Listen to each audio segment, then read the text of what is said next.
My name is Shaman Walton, Executive Director of Young Community Developers. This is where we conduct our job readiness training, our JRT. And with the training, participants learn conflict resolution, to learn how to build their skills, and actually we conduct the skills assessment to see what they do excel in. They do resume writing, cover letter writing. We conduct a mock interview session with our participants, and everything we do is really around preparation to get them ready for work. So as we discussed, one of the things we do at YCD after we train folks and get them connected, we actually attach them to job opportunities. And one of the places we've been able to place a couple of our participants is at your local Phil's Coffee warehouse. So we're going to go inside, have a conversation with Mr. Phil Jaber, who's the owner of Phil's Coffee. Oh, one of them is a driver. He delivered to all my shops. He go to Google, Facebook, and Twitters and Yards and everywhere. And the other person, he's now in the machinery. He package and he seals and he put things together. And I see them, they're both happy and excited, and we need to do more of this. Sunborn Nursery has been a partner with us for the past couple of months, and we've actually placed over 7 participants from our job readiness training at the nursery. So I'm here with Dan and Eli Goldman. So we've worked with YCD this year, bringing in help to help us prepare the plants for sale. We have Marquez, who's actually one of our placements from our job readiness training here at Sunborn. So Marquez, tell us a little bit about what you do here and your relationship with Sunborn and YCD. Sunborn has taught me a lot. We wholesale tropical plants. I learned how to take care of the plants, the name of all type of different plants. I actually feel like a doctor towards the plants, YCD has taught me a lot, how to carry myself, how to talk, how to work diversity in diverse groups of people. You guys really did a good job training me. So while we walk up, I'll let you guys know that you all have a way more difficult job than we do as presenters, and the fact that you got to decide amongst these great organizations that are here. But first and foremost, thank you so much for allowing us the opportunity to speak before you. My name is DJ Brookter, and I am the grateful, elated, and just extremely excited Deputy Director of Young Community Developers, which is a 42-year-old nonprofit organization based out in Bayview, Hunters Point, and we provide services for folks in Visitation Valley as well as Potrero Hill. So how did I get to where I'm at? So take yourself back, you get done with school, and the first job that you get when you graduate is what? You want to work for a Fortune 500 company, right? Well, that's what I wanted to do. So I went to work for Countrywide Home Loans, right on the tail end of the mortgage industry, and we saw what happened in the housing, right? So the next thing I do is I figured I'd go back home. I'd been away for school for 5 years, so I went back home to Fresno, which is where I'm from, and it's not about what you know, but it's about... So the first thing I did is reached out to one of my best friends whose mother sat on the board of directors for a nonprofit organization in Fresno. So me, by the grace of God, did no research. I said, hey, I'm gonna go work there. I'm gonna be their workshop facilitator. I had received my bachelor's in communications and said, hey, I'll be a workshop facilitator teaching people how to go out and find jobs. So lo and behold, I'm 25 years old. I'm at work for a week. Then I find out that I have to go to Pleasant Valley Prison. The first job that I had in the nonprofit sector was going inside the prison system and working with men and women, helping them find jobs once they were released. Now think, you're 25, you're inside a Pleasant Valley prison, sitting across from you is someone that you've known since 7th grade, his father. My heart dropped. But I vowed and I told him, when you get out, I'm going to help you find a job. And lo and behold, when he got out 18 months later, I went back to school and got my master's degree. Not only did I help him find a job, I helped him write a business plan, which he actually operates and owns a janitorial business to this day. So I don't think that this is a career.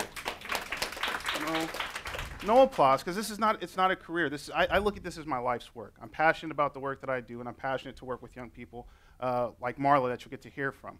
But today, I'm here to talk to you sharks for a $100,000 investment for 10% equity in our program. I love that show, by the way. It's one of my favorite shows. Mark Hughes. Oh, okay. But no, so today we're here seeking $90,000 for over a 2-year period. What that'll do is affect 60 lives of folks in the southeast sector of San Francisco. Like so many of the folks you heard from, folks from the Mission, folks from Bayview Hunters Point, folks from Visitation Valley, folks from Potrero Hill, 60 families.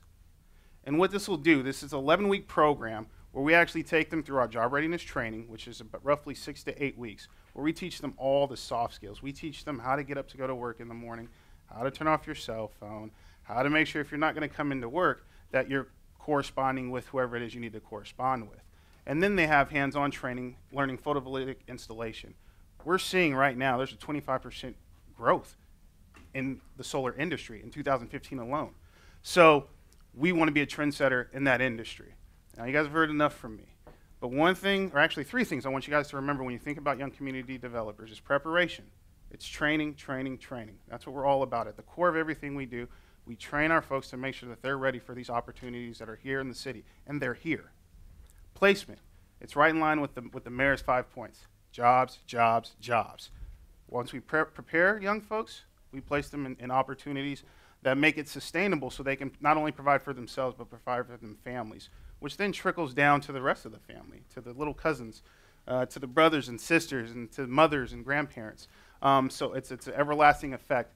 But one thing I really want to touch on is the preservation aspect. So preparation, placement, preservation. When you come through the doors at YCD, you're not just coming into a program that's 11 weeks. You're not coming into a program that's only there for a year. You're coming into a family that's going to hold and wrap its arms around you for life. And that's what we're about. So that's why I wanted to make sure today I brought one of my former YCD stars, Miss Marla Bell.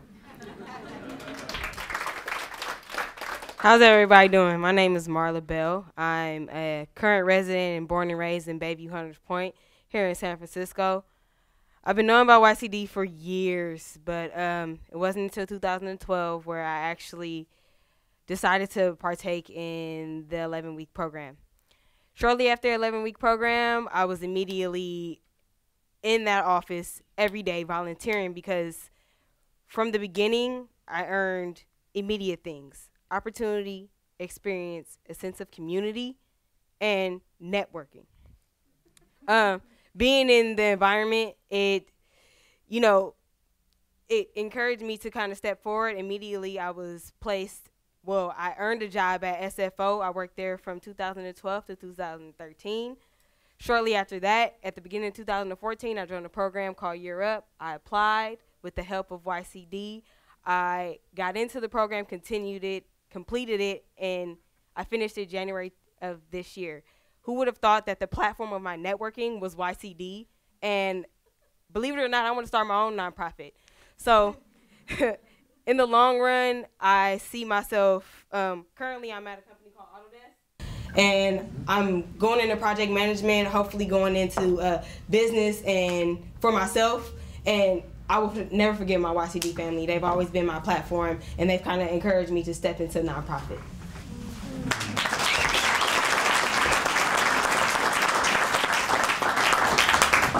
Can you tell us about the job placement opportunities in solar and why you see this as your big bet for next steps? Well, one of the things that we definitely see, we do a lot of work closely with the city and county of San Francisco, and we see that that's a sector that's actually kind of untapped. We do some work with the PUC and their Go Solar program, but we really see a lot of development in the southeast portion of San Francisco, and a lot of those homes are going to want and need solar. So I think one of the things that Marla really touched on, even though we're talking about solar and photovoltaic installation, the opportunities are humongous. You need sales, you need marketing, you need somebody on the phone to coordinate and do logistics. So these companies like Solar City, Luminalt, and Go Solar program through the city, there's just we think that there's unlimited amounts of opportunities as long as we're able to go ahead and prepare and train young people for these opportunities as they continue to come to San Francisco. So in addition to financial support from Battery Powered, are there things that members here can do to help you get connected with whether it's Solar City or other large solar contractors out there to make sure that your students get placed in companies that are really going to have a significant future for them? Absolutely, and not only just that, we actually allow individuals to come in and volunteer as well too, to just tell your story. I think the more exposure, one of the things we talk about is exposure, exposure, exposure. The more a young person is exposed to the world that they don't know, the more they learn. And so with that, we welcome folks to come in, introduce us to companies. We have business mixers, which which is another way for us to coordinate and spend time with folks in the business sector. That's another one of the things that we try to do as well too. There's some nonprofits that do a great job of it, but since I have a business background, I really try to engage the businesses and help folks understand how this helps your triple bottom line, which is something that we all like to talk about, is bottom line, right? So we have to speak the same language. So I ensure that our language and our marketing speaks to all of that. Fantastic. I also would like to add that, like I said, one of the things that I actually did build starting at YCD was a network. And honestly, my network is endless. I'm talking about people that can help you coordinate an event to somebody that can actually get me into a program for electricians. You never know what you come across, and it's not about what you know, it's about who you know. Sure is. Fantastic.